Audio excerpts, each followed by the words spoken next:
Bismillahirrahmanirrahim.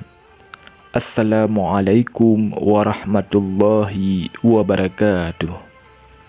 Alhamdulillahi rabbil alamin. Wassalatu wassalamu ala ashrafil anbiya'i wal mursalin wa ala alihi wa ashabihi ajma'in. Ashhadu an la ilaha illallah wahdahu la syarikalah wa ashhadu anna Muhammadan abduhu wa rasuluh. Allahumma salli ala sayyidina Muhammad wa ala ali sayyidina Muhammad.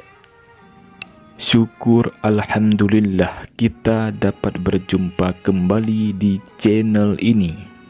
Harapan dan doa saya, semoga saudaraku semua yang menonton video ini selalu diberikan kesehatan, dilapangkan rezekinya, diampuni dosanya, dan dipanjangkan umurnya.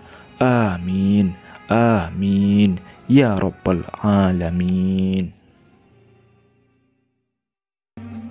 Saudara muslim yang dirahmati Allah Subhanahu wa Ta'ala, membaca selawat adalah memberi keberkahan, kemuliaan, kesejahteraan dan rahmat pada Nabi Muhammad SAW beserta keluarga dan pengikutnya, di mana tujuan kita agar mendapatkan pahala dan kebaikan selama di dunia dan di hari kiamat kelak. Akan tetapi, salawat juga berarti berdoa, memberi kemuliaan dan memuji nama yang maha sempurna, yaitu Allah Subhanahu wa Ta'ala, agar kita selalu dekat dengannya, sehingga ketika kita membutuhkan bantuannya dalam keadaan terdesak, maka tidak akan ada yang mustahil baginya untuk dapat menolong kita. Allah Subhanahu wa Ta'ala berfirman di dalam Al-Quran, sesungguhnya Allah dan para malaikatnya bersalawat untuk Nabi. Wahai orang-orang yang beriman, bersalawatlah kamu untuk Nabi dan ucapkanlah salam dengan penuh penghormatan kepadanya. Quran Surah Al-Ahzab ayat 56. Selanjutnya, Rasulullah SAW bersabda, apabila salah satu di antara kamu manusia membaca selawat, sebaiknya diawali dengan mengagungkan nama Allah Subhanahu wa Ta'ala dan memujinya. Setelah itu barulah membaca selawat kepada Nabi. Setelah itu barulah dapat berdoa sesuai doa yang diinginkan. Hadis riwayat Ahmad, Abu Daud dan At-Tirmizi. Saudara muslim yang dirahmati Allah Subhanahu wa Ta'ala, lantas apa saja 18 manfaat dan keutamaan membaca salawat kepada baginda Nabi Muhammad SAW setiap hari? Yang pertama, membaca salawat dapat menggantikan sedekah bagi orang-orang yang hidup dalam garis kemiskinan dan tidak mampu bersedekah. Yang kedua, dimudahkan jalan menuju kematian yang baik dan tidak menderita kesusahan atau ketika sakratul maut. Salawat dibaca sebanyak 10 kali setelah solat maghrib.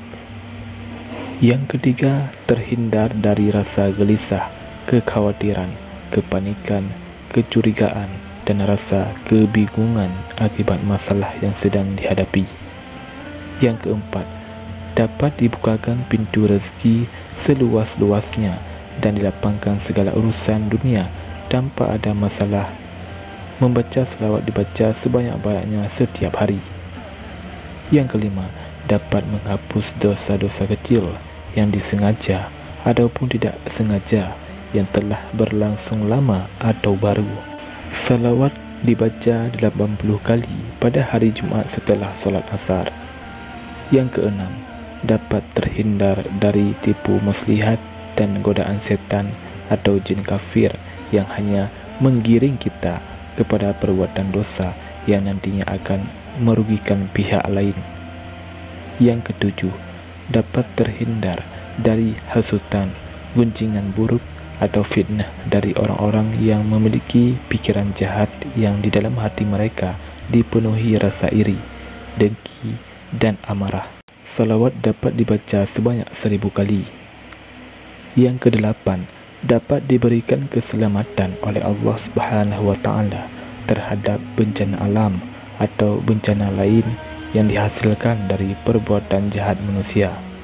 Salawat dapat dibaca sehabis salat fardu sebanyak 3 kali. Yang kesembilan, dapat mendatangkan rahmat dan hidayah bagi orang-orang yang membaca salawat dengan hati yang ikhlas dan tidak terburu-buru. Salawat dapat dibaca 10 kali setiap hari. Yang ke-10, dapat mendapatkan jodoh yang baik dan cepat atas ketetapan dan ketentuan dari Allah Subhanahu wa taala. Salawat dapat dibaca 100 kali setiap hari. Yang ke-11, dapat menyembuhkan penyakit ringan dan penyakit menular. Salawat dibaca sebanyak 7 kali setiap hari setelah menjalankan salat 5 waktu. Yang ke-12, diterangkan pikiran, ditenangkan hati, dan dicarikan jalan keluar pada setiap masalah yang sedang dihadapi. Salawat dibaca 3 kali setelah menjalankan salat 5 waktu. Yang ke-13, agar memiliki cara berpikir yang cerdas, sabar, dan penuh ide baru yang bermanfaat bagi banyak orang. Salawat dibaca sebanyak 1000 kali. Yang ke-14, agar dipandang baik oleh umum, misalnya lebih dihargai, dihormati, dan disayangi banyak orang. Salawat dibaca sebanyak 11 kali setiap salat 5 waktu. Yang ke-15, mendapatkan pertolongan dari Allah Subhanahu wa taala di saat kesusahan yang terdesak atau pada saat tidak ada. Salawat dibaca sebanyak-banyaknya setiap hari.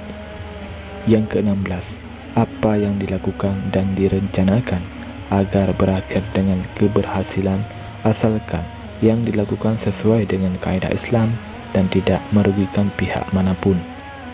Yang ke-17, akan diberikan berbagai macam kesenangan, kebahagiaan, dan ketenangan hati di dunia dan di akhirat kelak. Salawat dibaca sebanyak 1000 kali pada malam Jumat. Yang ke-18, terhindar dari penyakit hati yang menimbulkan dosa, misalnya sifat dendam, iri, dan menyebarkan keburukan orang lain, dan lain sebagainya. Salawat dibaca sebanyak 41 kali setiap hari setelah salat 5 waktu.